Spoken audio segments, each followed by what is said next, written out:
All right, everybody, welcome to This Functional Life. Welcome, Kevin. I'm so excited to talk to you, and this is going to be a fun conversation about osteoporosis and osteopenia.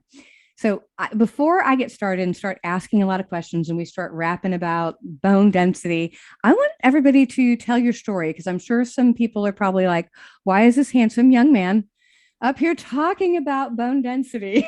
Yeah, no, I totally get that. First, thanks for having me. But second, a lot of people are really surprised when they found out that I was told I had osteoporosis in my early 30s.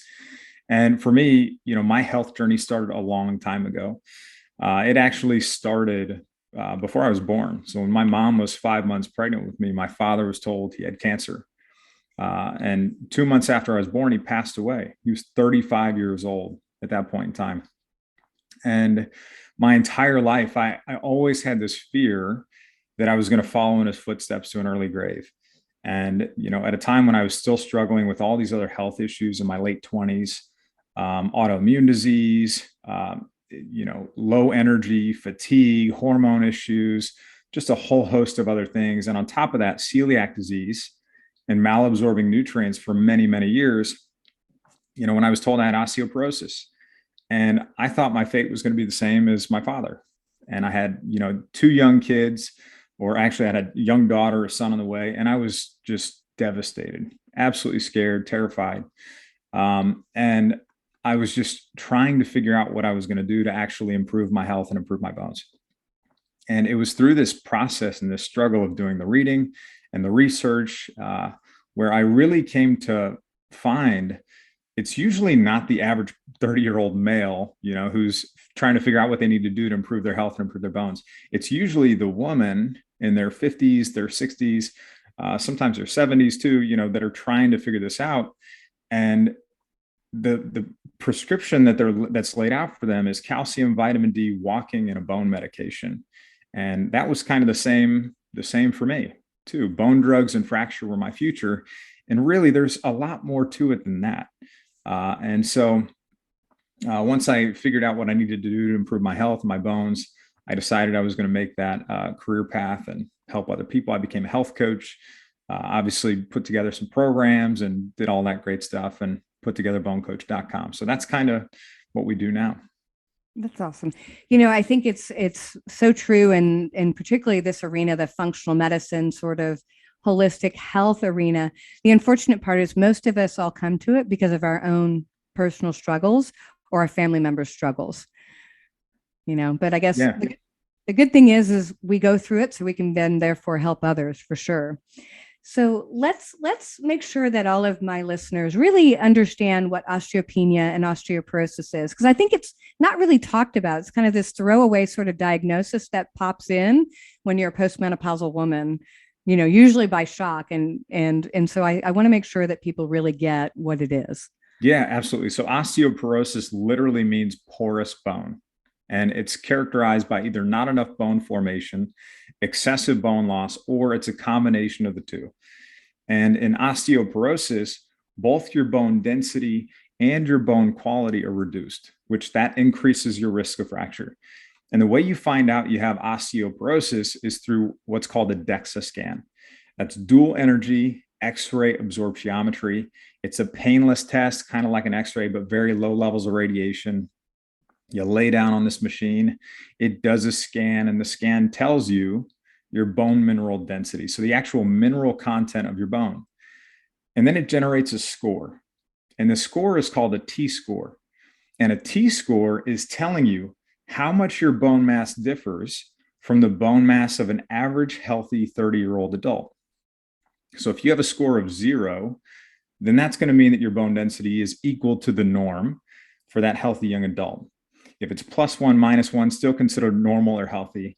And then if you're -1 to -2.5, that indicates you have low bone mass, oftentimes called osteopenia, which is a precursor to osteoporosis. And then a T-score of -2.5 or lower indicates that you have osteoporosis. The greater that negative number is, the more severe the osteoporosis. So -2.6, -2.7, so on and so forth.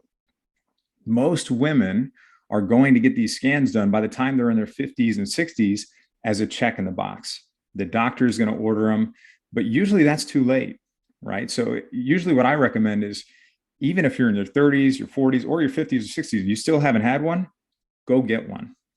Go get a baseline.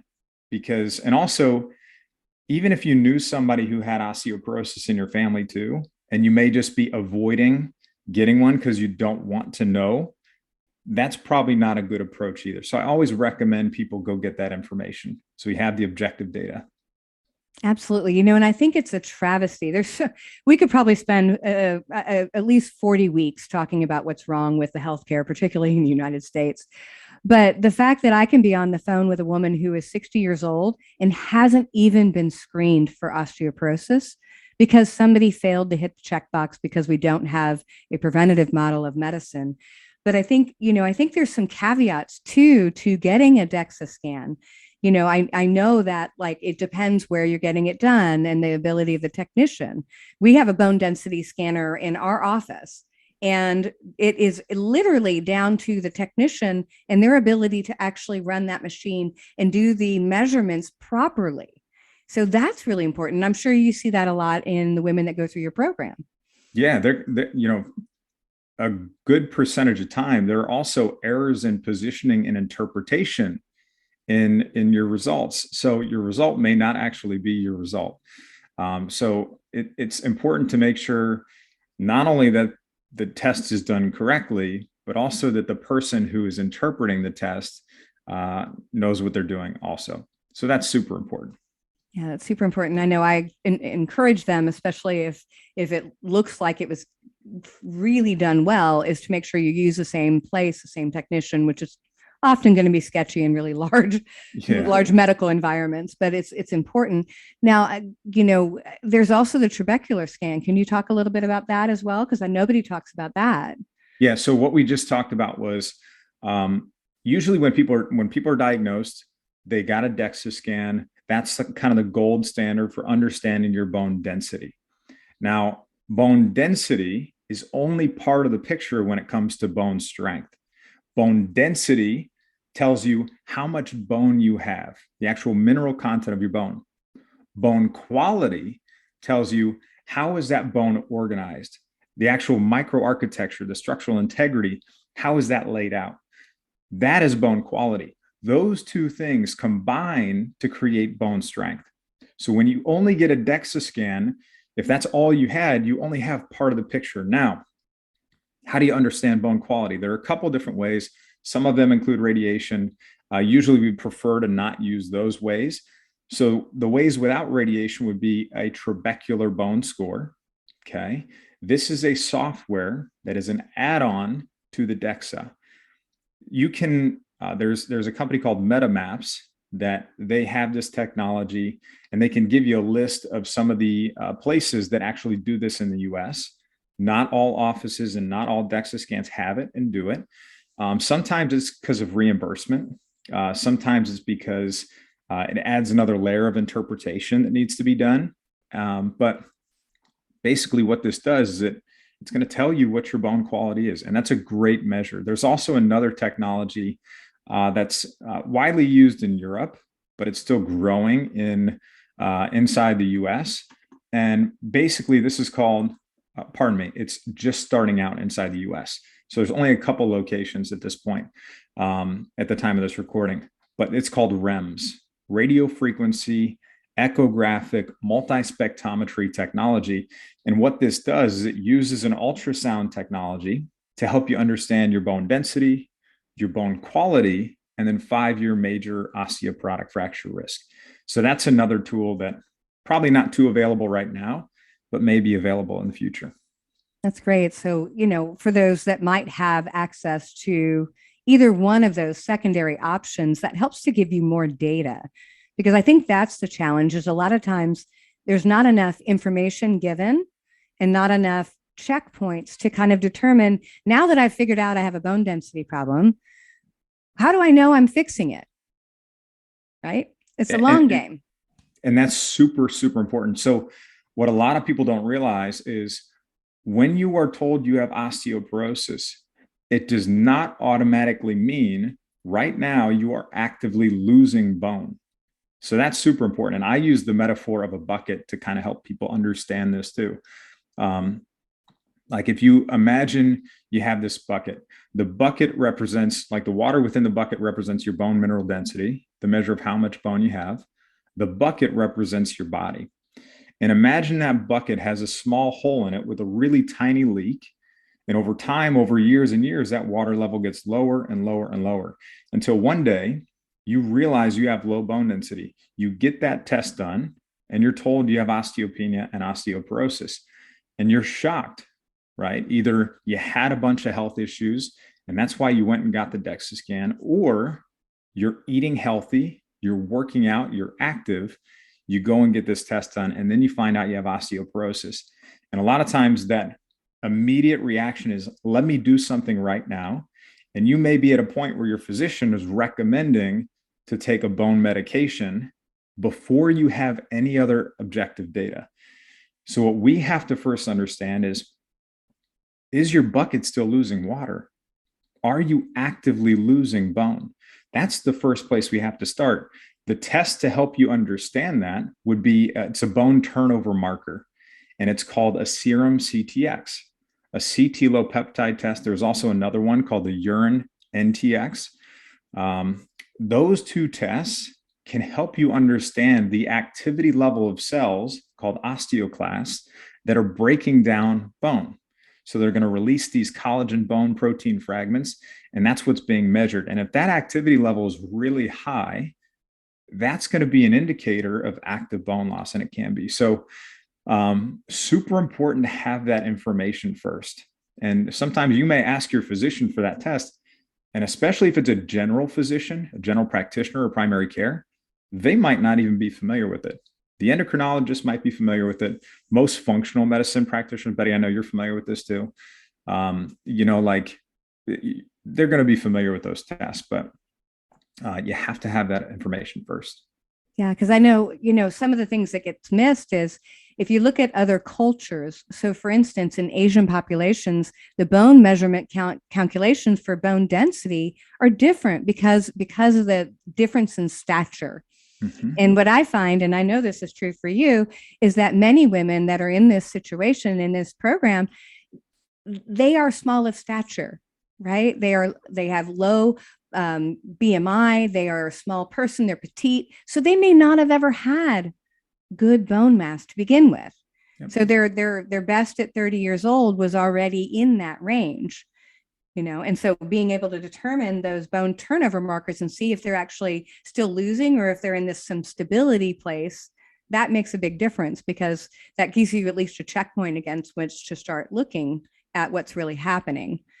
Yep. And I know I see that clinically all the time, where the bone turnover markers and even the bone development markers are somewhat balanced. So it's like, okay, whoa, we're not draining the bucket rapidly at this moment. We've got some opportunity to make some changes. I think that's huge. So that brings me to my next question. So many people probably have no idea what the standard protocol for osteoporosis is, and they may not realize that that's not enough. And what's the positive and negatives about what the standard treatment might be? Well, so the standard treatment for most people, like if you go into your physician, you get told you have osteoporosis, they're going to recommend calcium, they're going to recommend vitamin D, they're going to tell you to go walk, and they're going to recommend a bone medication. That is woefully inadequate, right? There are more nutrients involved than calcium and vitamin D. Yes, those two are important. Calcium is the primary mineral constituent of your bones. Vitamin D is super important. It's a hormone, right? So it has many more functions than just supporting healthy bones. And walking is weight-bearing exercise. So yes, that's important, but that's not going to do it, right? And then the last option we just talked about, which is medication, which I'll give a brief overview of some of these that'll be proposed. But really, most of the people that we work with and help, they're trying to do everything they possibly can naturally first before considering that as an option. So the bone medications are kind of broken down into a couple categories, right? So there's anti-resorptives, which are focused on slowing down the activity level of cells, reducing the rate of bone breakdown, basically. And then there are anabolics, and those are focused on building bone. And within anti-resorptives, you have these drugs called bisphosphonates. And that's, again, they're focused on reducing the activity level of cells that break down bone. And then you have also something called the rank ligand inhibitor. So you've got like Fosamax under the bisphosphonates, you've got Prolia under the rank ligand inhibitors. And usually a lot of people don't understand that when you start taking these drugs, there are short and long-term implications with the use of them. So there are going to be side effects in a lot of cases. I won't go through all the side effects here, but there's a long list of side effects that can come with some of these medications. Some people have really bad reactions to them. And then also for bisphosphonates, I'll just use Fosamax as an example because a lot of people get recommended this medication. But one of the greatest concerns with bisphosphonates is that the data about the safety and efficacy of these drugs are from patients who took them for less than 5 years. Okay, so that's super important also. And there are plenty of reports of adverse effects with prolonged use that are really starting to come out.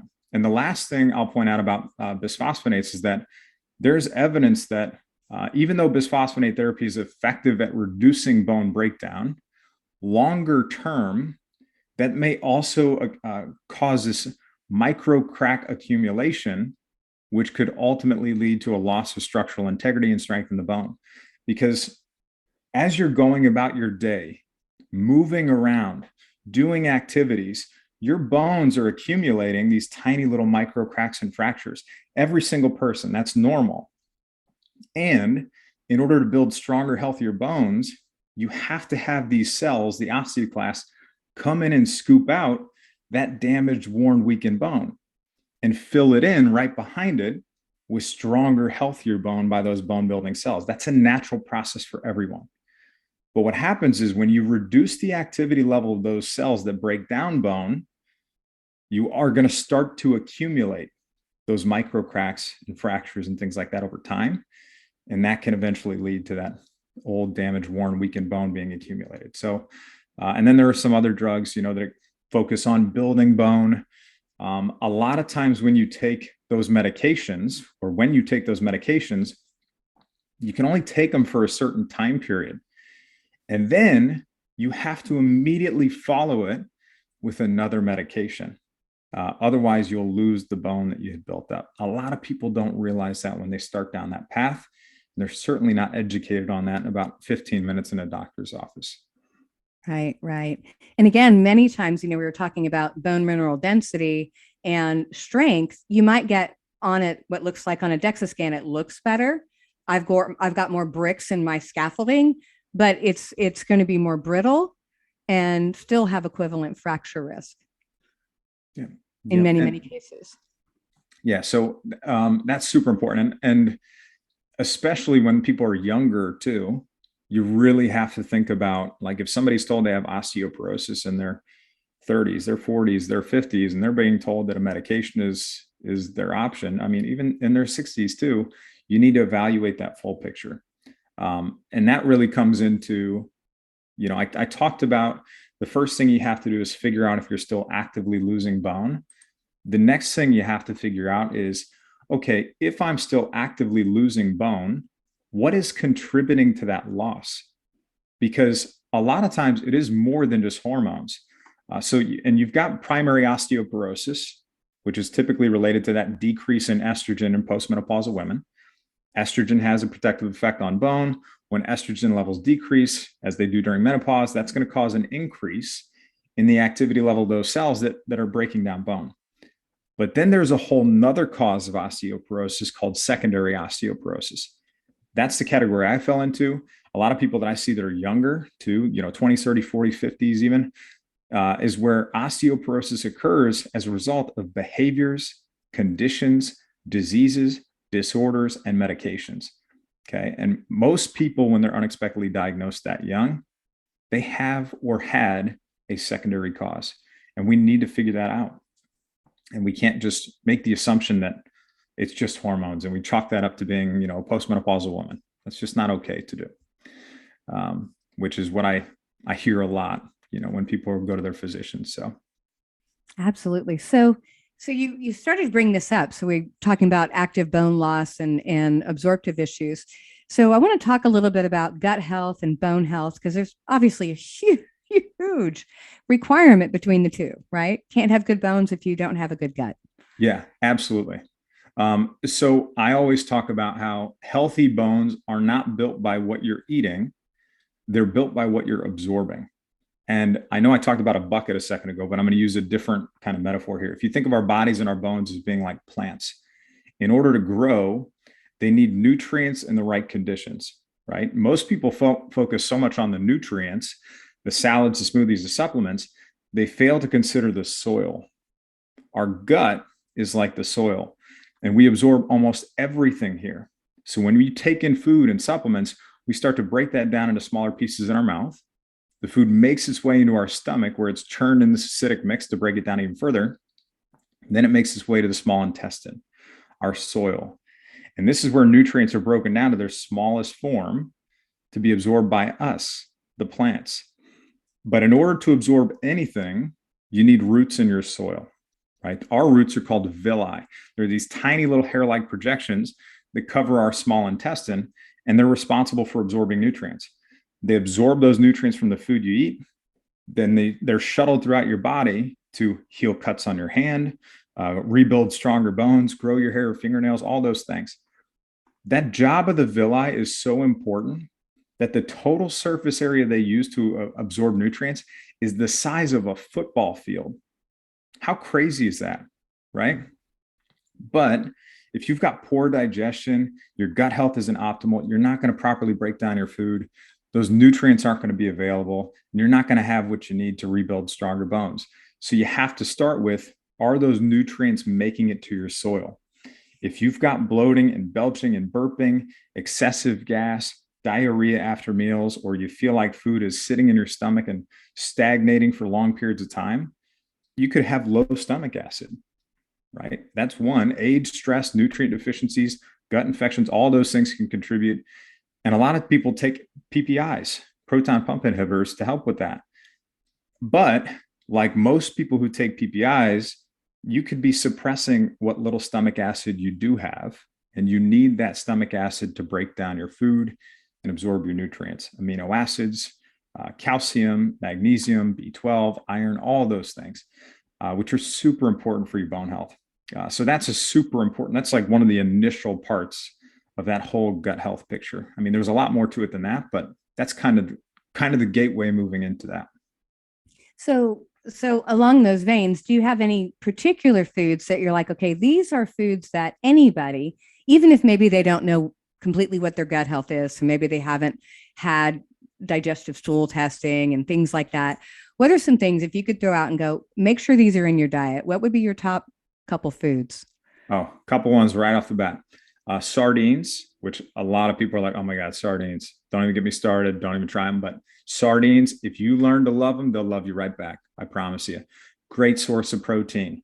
Guess what? If go to Vital Choice, I have no affiliation with them, but go to Vital Choice. They're probably some of the best seafood you can get, and get the canned sardines. And they've got these little bones inside them.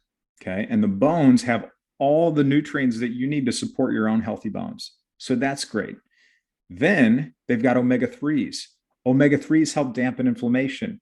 Inflammation contributes to bone loss. So you get your protein, you get your minerals, your nutrients, and you get some omega 3s with that too. That's fantastic. So that's number one. If you can get that, like a wild sockeye salmon with the bone in, and then also those sardines, those would be great. Mackerel is a good one too. That's one. Coconut oil. Coconut oil is fantastic. Obviously, one of the healthiest foods on the planet. A lot of studies that show its benefits for way more than just bone health, brain function, heart health, all that stuff, gut health too. But for bones specifically, there were a couple studies that looked at virgin coconut oil that not only helped with protect against bone loss, but also helped with the actual improvement of bone structure. And part of that is due to polyphenols. That's one reason. And then also that's obviously going to help protect the body cells and tissues from damage too. And then from a gut health perspective, coconut oil is fantastic too. So you've got antimicrobial, antifungal effects. That's going to be great from a coconut oil perspective. And then another food that I really, really like, which is an easier green than a lot of other ones, is arugula. Arugula, it's a leafy green, same cruciferous family of vegetables as broccoli and kale, and it's rich in potassium, vitamin C, vitamin K, and it's a green that has bioavailable calcium. Okay, so about 85 grams, 3 ounces or so, one of those little clam shells, that's about 200 milligrams of calcium in about 3 ounces of that. And the great thing about arugula, a lot of people's go-to green is spinach. And it's not to say, spinach is high in something called oxalates, which are anti-nutrients.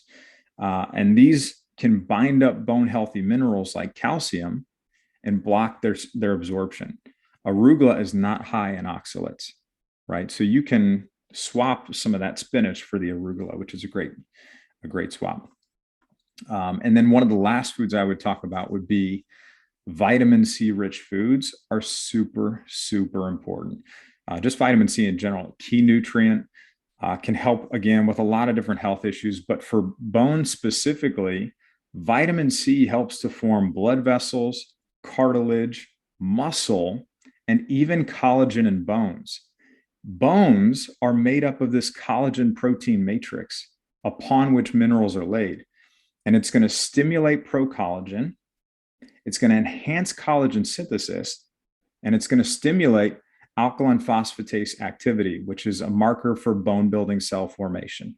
That's pretty cool, right? So, and then there are some, great sources: berries, citrus fruits like lemons, kakadu plums, acerola cherries. Those are all great sources. And then your vitamin C rich vegetables too. So those are some really, really great ones. There are a couple other ones that I would include there too, but I think that's a good starting point. Okay, so I'm going to play devil's advocate here because I love having this conversation. For sure. But why not milk and dairy, Kevin?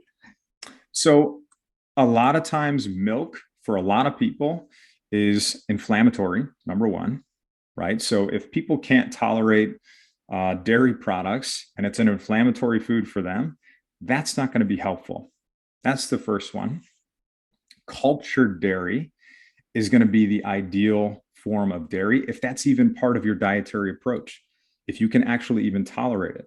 So that's when we're talking about, maybe a kefir or some kind of 24-hour yogurt or something like that, where you're not just getting the benefits of the bioavailable calcium, which is what most people are seeking out dairy for, but you're also getting the benefits of, the beneficial bacteria and yeast and things like that too. So cultured dairy would be the way to go, but dairy is not going to be it doesn't need to be the number one source in your diet, because again, you've got things like sardines, you've got things like arugula. There are other ways to bring calcium into your diet beyond just dairy. Yeah, because a lot of people do. It's pro-inflammatory. They may have dairy sensitivities or dairy allergy or lactose intolerance, and then they get caught thinking, I've got to figure out how to have dairy. And if I'm one of those people that have those problems, the calcium's not going to be even absorbed probably anyway. Absolutely. And so let's even just talk about absorption for a second. So a little over 30% of the calcium in dairy is going to be absorbed. Edible bones, kind of like in sardines and those canned salmon, like we were talking about, they haven't been tested, but they're probably similar to that level of absorption. 40 to 60% of the calcium in cruciferous vegetables is absorbed. So that's where we get to the arugula, the bok choy, the dino kale, the lacinato kale, or like a lightly steamed broccoli. That's going to have good absorption of calcium. Legumes are going to be, obviously you want to properly prepare something like that if that's even part of your dietary approach, but calcium absorption is going to be less in those. And then when you get to things like rhubarb and spinach, even if you're, let's say, in the grocery store and you're looking at a container of spinach and you see, wow, it has really high levels of calcium, that calcium is not absorbable. It's not bioavailable to you. So you can't count that toward your daily intake. So just super important to be aware of some of those things. Absolutely. So I want to pick your brain a little bit and point out to people, because a lot of women, they get an osteoporosis diagnosis and they get told to go walk, right? That may be part of their exercise fitness, but they often think I need to go do aerobics, some sort of aerobic exercise. And what would you tell the average woman who may be osteopenic or osteoporotic? Like, what should they really be doing? Yeah. Number one, let's just say you should be exercising, right? That's the first thing we should say. Exercise, super important role in bone health. If you want to build bone strength, you need to exercise. If you want to prevent more bone loss, you need to exercise. And there are really two different types of stimuli that we're looking for when it comes to exercise. There's muscle pulling on bone, right? So we have a mechanical signal sending a chemical signal that's telling the bone to become stronger. And then we have impact. The most effective interventions are going to use a combination of one or both of those. So what type of exercise does that include? So we already heard, like, when you go to your doctor, they're going to tell you to go walk. So walking is weight-bearing exercise. So weight-bearing is important. And weight-bearing is basically any kind of exercise where your bones and your muscles are working against gravity to keep you upright and you're on your feet. Okay, so that's going to place some stress on your bones. You have high impact weight-bearing exercises. So you're running, you're jogging, you're hiking. Some of those things, that's going to provide some impact. Maybe things like soccer, where it's a multi-directional, movement. And then you have low impact things. So that would be like a yoga or Pilates or a Tai Chi or something like that. And then here's the really important one here. Muscle strengthening exercises. We need resistance training. Super, super important. If you want to build bone, you need to build muscle. Okay, so you have to be doing exercises that are going to build muscle. So this is actually lifting weights, moving weights. Usually the studies that show the greatest effect are in that 5 to 10 rep range. And some of the studies that have shown some of the greatest effect in terms of actual exercises that can be done would be deadlifts. Those are great exercises. There's Dr. Belinda Beck. She actually has done some work with something called the Lift More. They've showed that overhead presses, squats, chin-ups with drop landings, those are all safe and effective for the people that were in their studies. There are some important considerations and adjustments that you might make if somebody has osteoporosis. But if we're talking about prevention too, these things have to be a part of your plan, right? So what I want to encourage people to do is, if running is all you're doing, that's not going to be enough, right? You need to have a varied impact. If you're running along in the same direction with no multi-directional impact, and you're not doing some resistance training separately, that's probably not going to be the best thing long term. So we need to add some variety in there too. Absolutely. Yeah. I think so many women get nervous because they've been diagnosed and now they're afraid. They almost feel like I'm guaranteed a fracture. No matter what I do, I'm just going to fall apart like a tin man. So help people understand this. Is fracture guaranteed just because you have low bone density? No, it's not. And this is super important, because I know if you have low bone density, yes, it is important to do something. But is it usually as extreme or dramatic as it's made to seem in the physician's office? In most cases, it's not. Yes, you still should do something, but you need to get that objective information first.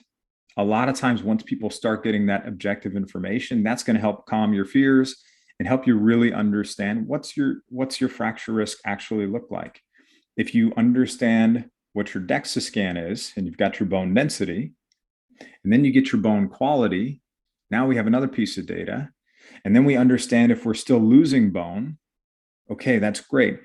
If we're still losing bone, that's going to reduce our bone strength. So we already know we have to address those things. And then you just start picking these things off a little by a little. You address the nutrition, the stress, the sleep, the exercise, the hormone picture. And if you break all these things down into these steps that you can affect the outcome of, that then gives you the best shot of maintaining and improving your bone density. And I mean, we've worked with people that have bone density in the -1s, bone density in the -5s. I've seen people that are in the -1s that have fractured multiple times. So technically osteopenia until they fractured. And then I've seen people in the -3s that have never fractured. And a lot of that has to do with their bone quality too. So I always encourage people, I know what it feels like to be told, you have a low bone density and that immediate visceral reaction you have. But when you have the objective data, that's going to help you. That's going to help you understand really what your true picture is. Well, I'm glad you brought up, where you've seen, people fracture or not. Can you share a story of maybe somebody? Because, the other thing I know is often people get told your bone density is where it is. We're going to give you a medication to hopefully halt it, but you can't really reverse this. You're kind of stuck. And we know through Bone Coach, that's not true, right? Can you share a little bit of that story? And so you can absolutely improve your bone density and your bone strength. The first thing, before I even get into the actual talking about some of the women and things like that we've worked with, I would just say a lot of people, when they get told they have osteoporosis, they think that reversal is the thing that they want to focus on. That can be really misleading for a lot of people because of positioning and errors in positioning and interpretation. Sometimes fractures can increase your bone density. Sometimes there could be other reasons why. So I wouldn't necessarily focus on the reversal of osteoporosis. I would focus on building bone strength. We have absolutely had people that have come through and maybe they had root cause issues of bone loss that they figured out and addressed. Some of them, maybe they started hormone therapy or something like that. They got the right exercise plan in place. They did some great things with nutrition, and they were actually able to make meaningful improvements or see an improvement in their bone density and their bone strength. That is absolutely possible. In terms of how much of an improvement someone can make in a given time period, a lot of times it's less than what a person thinks is actually possible. And a lot of times you have to manage the expectation of someone. And number one, I never make a guarantee because you just don't know what can happen with someone's bone density. But if someone has a 3 to 5% improvement in a year, that's pretty amazing, right? That's really amazing.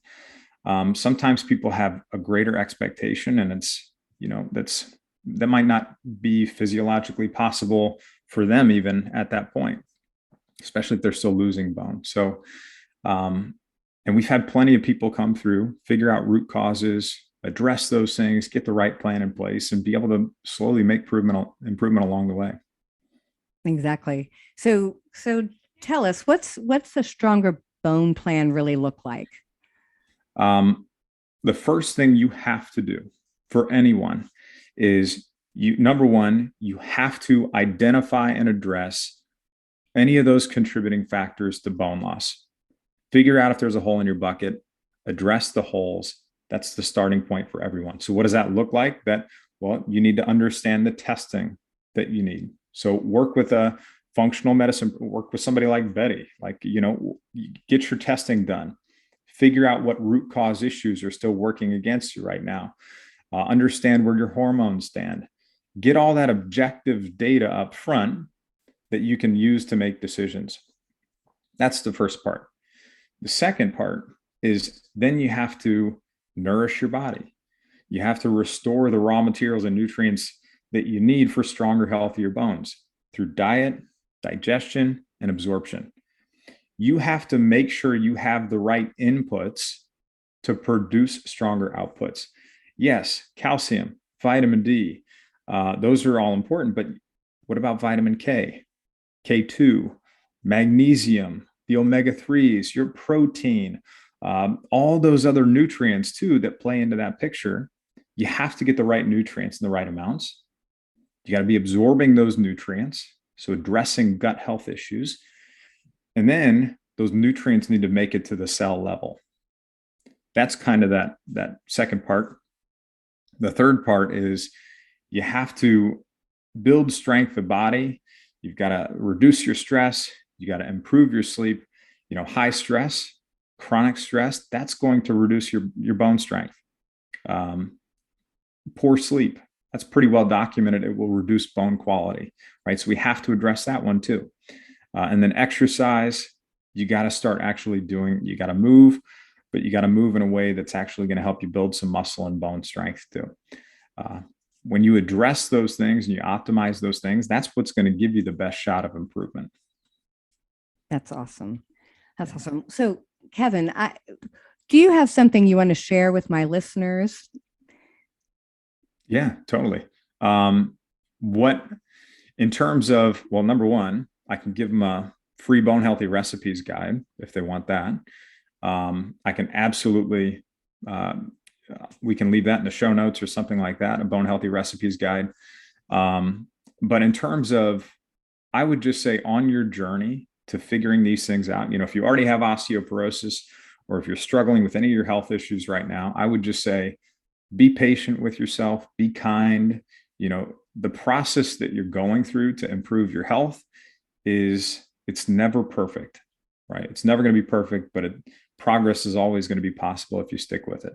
So that's probably the number one thing I would encourage people to do, is just be kind to yourself along the way. Yeah. Great. Well, definitely we want the guide. We'll put it in our show notes and have it there. Yeah. And then, yeah. And I've had so much fun talking to you, Kevin. I always love talking to you. I know. And I think we've shared a lot about osteoporosis and osteopenia that people may not know, and shared a lot of good information. So what I want to encourage all of my listeners to do is check out Bone Coach. Even if you don't know you have bone density issues, particularly if you're a woman, the chance and the likelihood that you are at risk is fairly high as you get older. So prevention is key. Even if you're younger, it's a good time to get started. So check out bonecoach.com. All right. Thanks, everybody. Thank you for listening. Have a functional life.